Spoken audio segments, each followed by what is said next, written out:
មនុស្សទាំងនេះបានបង្កើតអាវបំបាំងកាយពិតប្រាកដមួយដែលអនុញ្ញាតឲ្យអ្នកដើរតាមផ្លូវដែលគ្មាននរណាម្នាក់ចាប់អារម្មណ៍អ្នកឡើយ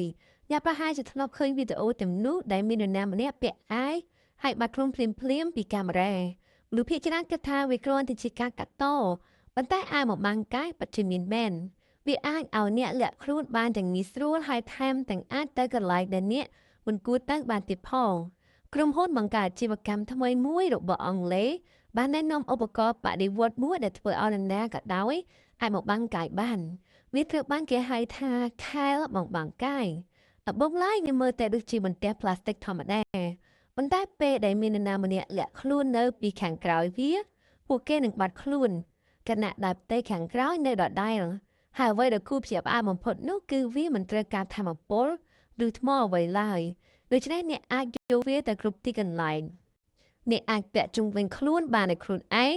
ដូច្នេះគ្មាននរណាអាចមើលឃើញអ្នកបានឡើយ